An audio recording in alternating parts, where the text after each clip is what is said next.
Hello, word nerds. Welcome to the dictionary. You might see, if you're watching this on YouTube, you might see that it's a totally different background today. Also, maybe it sounds a little bit different. That is because I am on a little staycation, so I brought my recording stuff home so I could do it. It's definitely bouncy. It's more live here in this room that has much larger space and no padding or anything like that. And I'm recording this on my laptop, so hopefully the video quality is okay. But it's better than nothing. It's better than nothing. After I record this, I think I'm going to eat a little Boston cream donut from Liberation Kitchen in Chicago. I don't know if I've had any of their donuts, but they're vegan and they look great. And I've been seeing their Instagram posts, and I picked one up from Madame Zuzu's in Highland Park last night, so I'm excited to eat it. If you put cream inside of a pastry, I mean, you can't. You're great. It's great, great, great, great. I hope you enjoyed yesterday's episode, the previous episode with Karina Magyar. We learned a whole lot of stuff about bodies and hormones and tons of stuff. So if you haven't listened to that one, go back and check that out. We are going to tag on to that with the first word in this episode, which is estrogen replacement therapy. Estrogen replacement therapy. 3 words, noun from 1967. This has been going on for, almost 60 years. Scientists, doctors have learned how to do this. This is hormone replacement therapy involving the administration of estrogen without progestin. And I don't remember if we talked about progestin in the previous episode, but, go check it out. See what we talked about. This is involving the administration of estrogen without progestin. So you're putting in the estrogen and there's no progestin. That's what it says.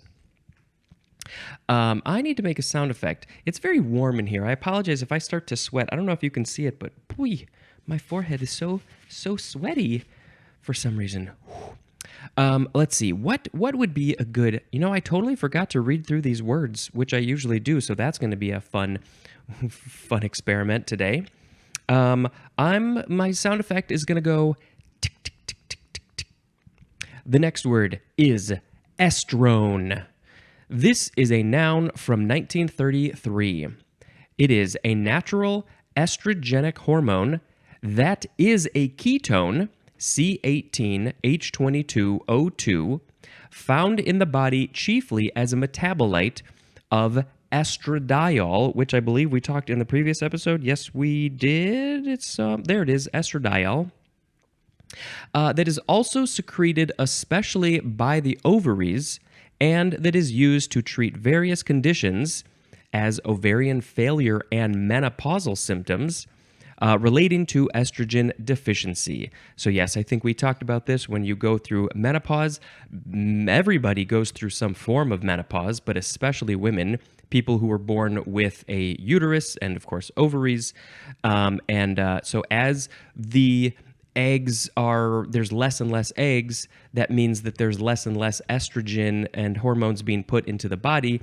Then there's a deficiency, and the body's like, what is happening? I need to adjust. My body needs to adjust for this lack of hormones. And so estrone is, what exactly? It's a natural estrogenic hormone. It's one of the hormones, I guess. Go again. I gotta say, listen to the previous episode so you can learn more about this. I don't remember if we mentioned estrone specifically. It's been a little while since I recorded that one. Ovarian failure. Yeah, that would be another situation where the ovaries aren't sending out the hormones into the body because they're failing. Why does that happen?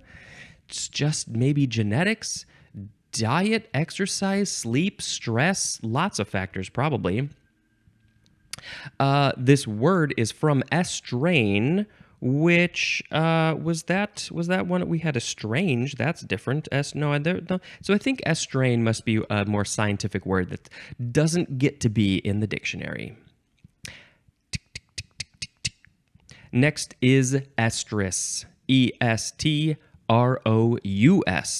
adjective from 1900. Yes, I believe we mentioned this and the next word in the previous episode. So, number one for estrus is of, relating to, or characteristic of estrus, spelled without an O. Estrus with just a U, which is coming up in this episode. Number two, being in heat. Being in heat. Of course, you hear when we're talking about dogs and cats and other animals, when they are going through estrus, they are in heat, they are ready to mate, ready to make babies. The body, the hormones are going and everything, and they're like, you know what? I think I'd like to have a baby. Let's go make a baby. So that's, they just, well, I don't know why heat.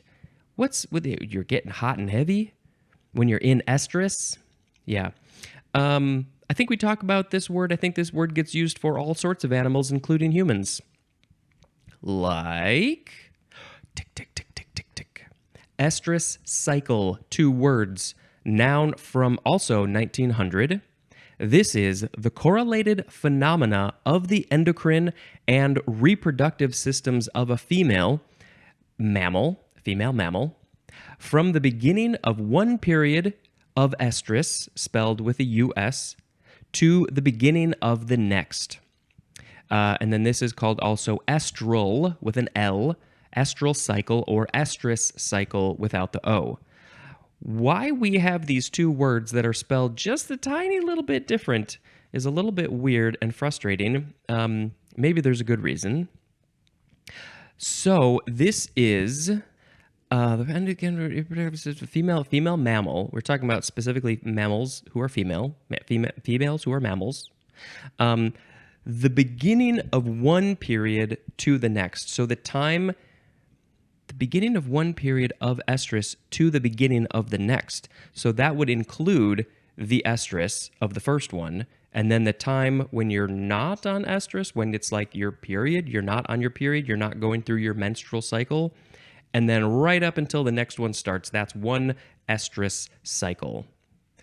Estrus, that's how it's pronounced, and I think the other one that's coming up is also pronounced the same way. It is. So, let's keep on talking about this world. Tick, tick, tick, tick, tick, tick. Estrual. You can say estrual. This is an adjective from circa 1857, and the synonym is just estrus with an O-U-S, and that's being characteristic of the estrus or being in heat. Estrual. It's just another way to say it. Tick, tick, tick, tick, tick, tick. Next is estrus without the O, so it's E-S-T-R-U-S. I wish they were pronounced differently. Maybe we can say this one is estrus. Estrus? Noun from circa 1890. This is a regularly recurrent state of sexual excitability during which the female of most mammals will accept the male and is capable of conceiving. And yes, the synonym is heat. Also, a single occurrence of this state. This is the time when, as we said, the body is ready to go and ready to make some babies. Let's combine our genes and make a new generation, and let's keep this evolution thing going. Let's see. Anything else? Recurrent state of sexual excitability. Now, it doesn't specifically mention the menstrual cycle, the period, or anything. But that's part of it. When is that? What part of the cycle is it? Is that at the end of the cycle? Is that at the beginning of the cycle? I don't know. I should know this. I don't know. This word, which I believe we mentioned in the previous episode, this is from the Latin oestrus with an O-E, which means gadfly or gadfly, and also frenzy. Also from the Greek oistros, and there's more at the word ire, I-R-E, like, I'm so angry and I'm full of ire. I guess that when a female mammal is going through heat, is in heat, they're excited. I guess that's where the frenzy part comes in. But there's a lot of these words that don't have the greatest histories. What I'm saying? You know what I'm saying. We talked about that in the previous episode. Okay, I don't have the greatest setup for my book here at home, so I'm just holding it very awkwardly. Tick, tick, tick, tick, tick, tick. Next is estuarial. Estuarial, or you could also say estuarial. This is an adjective from 1883, and the synonym is the next word, which is tick, tick, tick, tick, tick, estuarine, or estuarine, or estuarin. Such a hard word to say. Escha or esh, just like the previous one. Estuarine. The w, you don't really say the w very much. Estuarine. I can't say this word well. Estuarine. Who says this? Okay, this is an adjective from 1846. It is of, relating to, or formed in an estuary, as in estuarine currents or estuarine animals. I can't say this word smoothly. I have to overemphasize it just to say it. Estuarine. Is it just me, or is this a hard word to say? Can we change this word, please? Well, you might be saying, what's an estuary? Tick, tick, tick, tick, tick, tick. Estuary, estuary. This is a noun from 1538. So the previous two words, estuarine and estuarial, those are both related to this word. This is a water passage where the tide meets a river current, but especially an arm of the sea at the lower end of a river. A water passage where the tide meets a river current. So the river has a current and it's going downstream.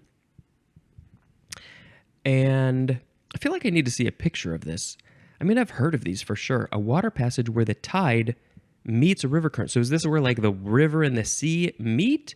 Especially an arm of the sea at the lower end of... I don't understand this. Based on the definition, I can't figure out what it is. That's what's frustrating, is that sometimes the definitions don't give you enough information to be able to figure it out. It's just enough. It's just enough information to be like, I got to go dig further. Okay, so maybe, I don't know, if there's an interesting picture to put on social media for the estuary, you can go check that out at dictionarypod.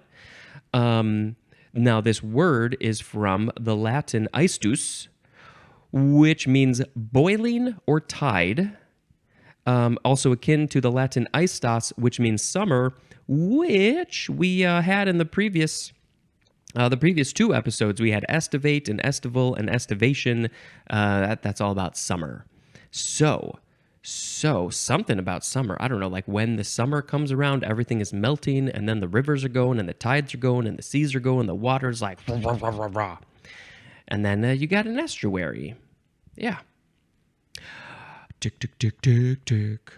Next is esurience or esurience. This is a noun from 1825. This is the quality or state of being esurient, which is the next word. Tick, tick, tack, took, tick, took, tack. Esurient, adjective from circa 1872. Ooh, the synonyms are hungry and greedy. Ooh, this is not a word that I am familiar with, and it has some interesting connotations behind it. Esuriently is an adverb. So, the etymology says this is from the Latin verb esurire, which means to be hungry. But my question for you, teacher, is, wait, am I the teacher or are you the teacher? If I don't know something, If I'm teaching you things, then I would be the teacher. But if I don't know something and you know it, then you can teach me. If you want to teach me something, go ahead and email me, contact me. All that information is in the show notes. So the question is, let's go back to that. To be hungry. Now, is this the to be hungry like I'm literally hungry for food? I need food in my belly or else I will die to be hungry? Or is this the to be hungry to want something? I am hungry for greed, money, fame, things that don't really matter. Candles. There's a candle in front of me. That's why I said candle. Interesting. Doesn't say, but we do have a little bit more. It is akin to the Latin adere, which is to eat. So yes, I would believe that this is to be hungry is about eating. And there's more at the word eat. So adere is to eat, and esurire is to be hungry. You want, you need, your body needs, your mind, body, everything needs something. So hungry and greedy. Those, you can be hungry for money. You can hunger for money. Things, the money, the rich and the fame and all that stuff. That would be the greedy side of things. But you can be hungry for food. Those are two different ways to use this hunger word. And so they're different, but they're similar, but they're different. So I believe that this greedy definition synonym is the one that's more, that's how it's used more, this word esurient. And then if we backtrack, esurience is the quality or state of being esurient. And so what's his name? Gordon Gekko from that movie in the 80s or 90s that I've never seen where he said, greed is good. Gordon Gekko would be showing so much esurience. I don't like esurience. I don't like greed. I have said this so many times, and I will always say it. That mental state, that personality characteristic is probably the most or one of the most problematic personality traits, which is the reason, the cause of why we have all these problems in the world.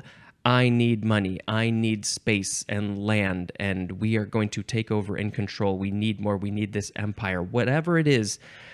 That's where all these wars and things come from.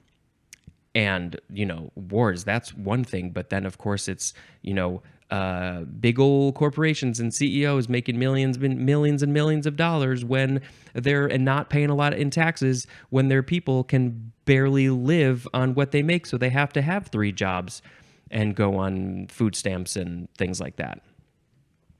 Greed, that is the problem. Greed is not good. Greed is a big, big, fat problem. Okay. Glad I learned this word esurient. Didn't know it was related to that at all. Okay.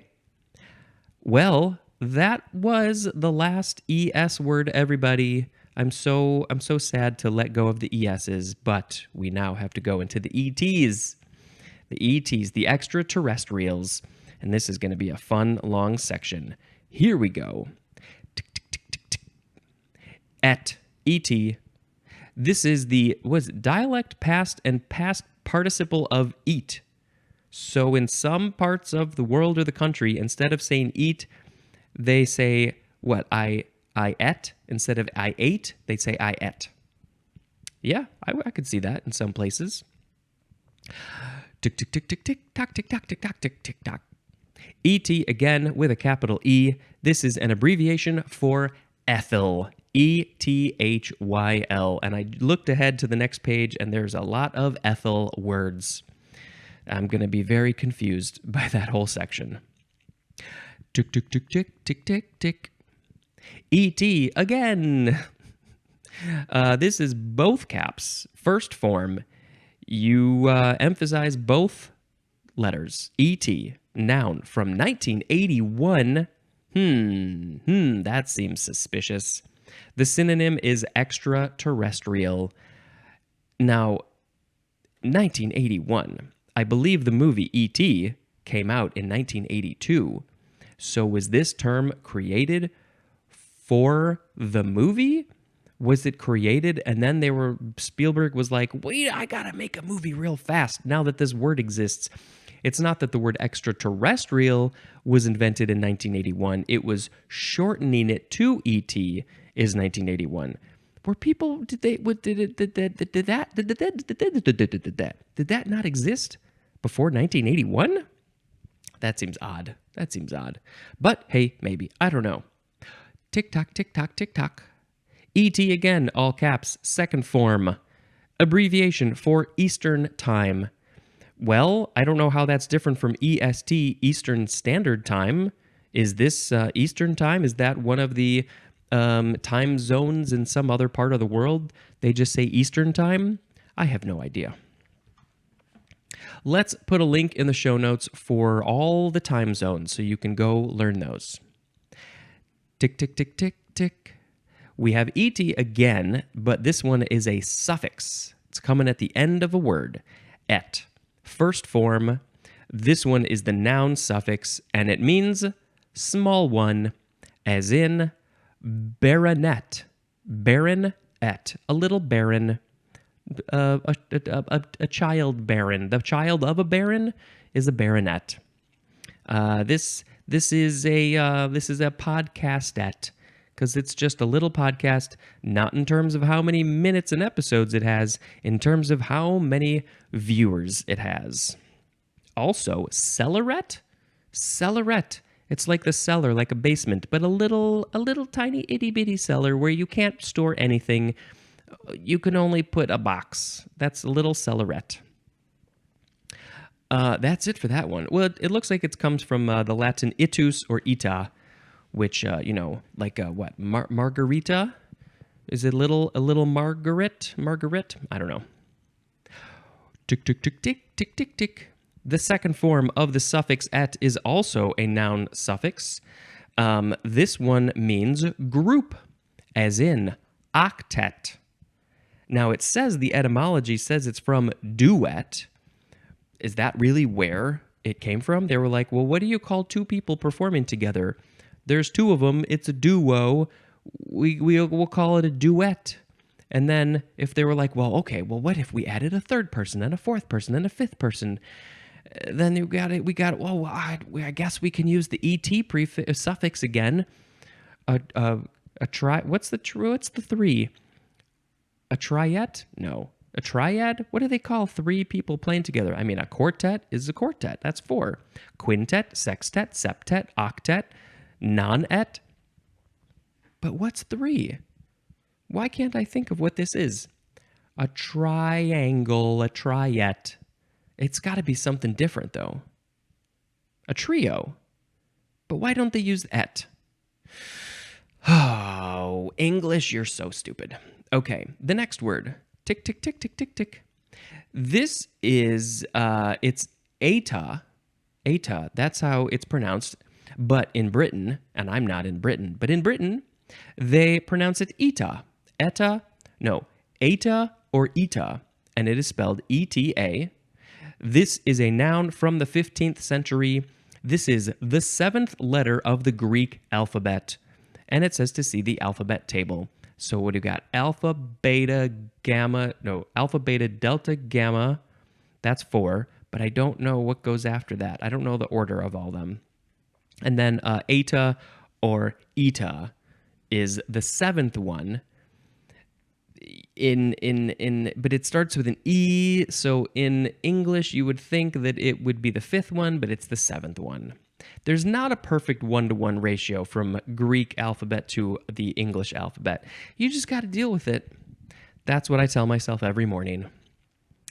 Okay, this is, it's a Greek eta of Semitic origin, akin to the Hebrew heth or heath, which means heth. So maybe that's the heth is one of the Hebrew letters? I don't know. I don't know my alphabets other than English. Tick-tock, tick-tock, tick-tock. ETA. Here is ETA, all caps. Abbreviation for estimated time of arrival. I use this fairly often. Hey, what's your ETA? Hey, why are you late? What's your ETA? Hey, why are you ignoring me? Come on, what's going on? Are you dead? What's your ETA? I gotta know, because we got plans. What's your ETA? Estimated time of arrival. Sometimes, though, we use ETA not for actually arriving, but like, when is it done? Sometimes at work, we're like, hey, what's your ETA on that project? What's going on? What's up? Just curious. Don't want to bug you. Don't want to rush you. What's your ETA? What's your ETA? What's your extraterrestrial answer? Tick, tick, tick. Next is étagère. Étagère, yeah. You can say étagère or étagère. Étagère. Etagere. You can have no accents on it whatsoever, or you can have two accents. The first E has it that goes down on the left and up on the right. Boop. Is that the one that's acute? Was that one of the names? Darn it, I can't remember. And then another E has another accent. The middle E, the one that's second from the end, has the opposite accent. It goes down. Beep. Okay, étagère, noun from 1840. This is a piece of furniture consisting of a set of open shelves for displaying small objects and sometimes having an enclosed cabinet as a base. There is a picture of an étagère. Étagère, let's see, it looks very fancy. So there's a big old rectangular base at the bottom, and it says that it's an enclosed cabinet, so maybe there's a drawer you can pull out for extra storage. We all love extra storage. And there's a couple of little feet, well, 4 little feet. And let's see, so there's a tall mirror in the middle that has a couple of curves on the top, and it has a lot of ornamental stuff above that. It looks very, very detailed and fancy. And this is reminding me, I just saw a post yesterday where on the left side it was, here's a piece of furniture that I inherited from my grandparents, and it's something super fancy like this. It's all, engraved and cool and stuff. Cabinets or drawers or whatever. And then on the right side, here's a picture of a piece of furniture that I will pass on to my descendants. And it's just a white cube, maybe from IKEA, and it's just bland and boring and modern and nothing. And I just thought that was very apropos of our society. Okay, finishing up with the étagère description. On either side of the mirror, there are a few shelves, 3 shelves with some sort of like ornamental railing kind of things that sort of go up the side. It looks very fancy and cool, I'm going to say. Let's find a picture of an étagère to post on social media so you can see. It's got a base, some shelves, a mirror. Maybe you're putting this by your front door so you can, gotta check my hair and makeup and glasses and everything before I leave the house. And, look at these cute little trinkets and tchotchkes that I have next to them. They're just taking up space and I have to dust them all the time, but they're so cute. The etymology. This is from French, obviously. Middle French, étagère, from étage. Is that how you pronounce it? It looks like a stage, but they probably say étage, which means floor of a building or station. And of course, I believe that would be definitely related to stage, like a theater stage, because it is the floor of a building. There's more at the word stage. Yep. So this étagère looks like it has a stage at the bottom. That bottom shelf is kind of like a stage. So maybe you can have your little gerbils put on a little show on that stage because it looks small. Tick, tick, tick, tick, tick, tick, tick. We have, looks like just one more word for this episode. We have e-tail. E-tail. T-A-I-L. Noun from 1995.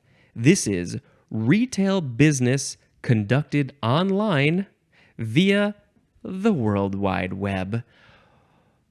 I don't know if I've ever heard of e-tail used. By the way, we have to say, if you are very confused, this is from E plus retail. All they did was take off the R, retail, because it's retail online, so it's e-tail.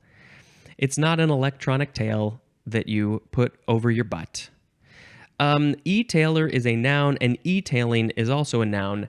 And yeah, I don't think I've ever heard of this used. I don't think it caught on. In 1995, when we were starting to have things like Amazon and online retail places, somebody was like, oh, it's retail, but it's online, so it's e-tail because we got email, and oh, this word is going to take off. I don't think it did. Nope. Anything else about e-tail? No, we just, what word do we even use for this now?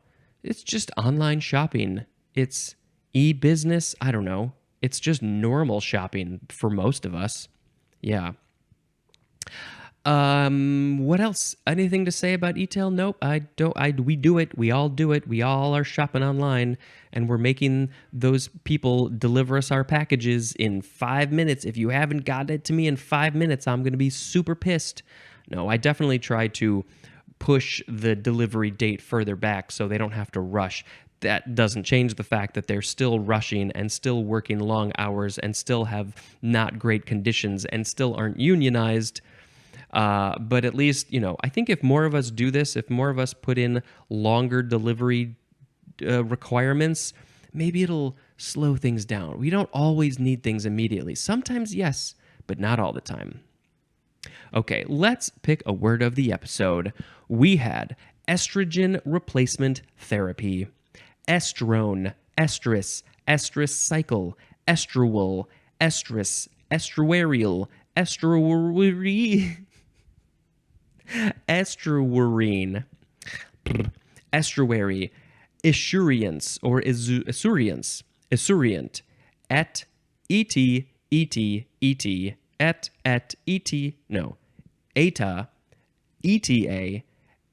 etagere, and etail.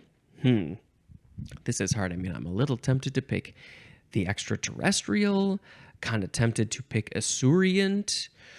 Let's see. ETA, I like ETA. I want to know when people are arriving so I can be prepared. Let's see. Anything else?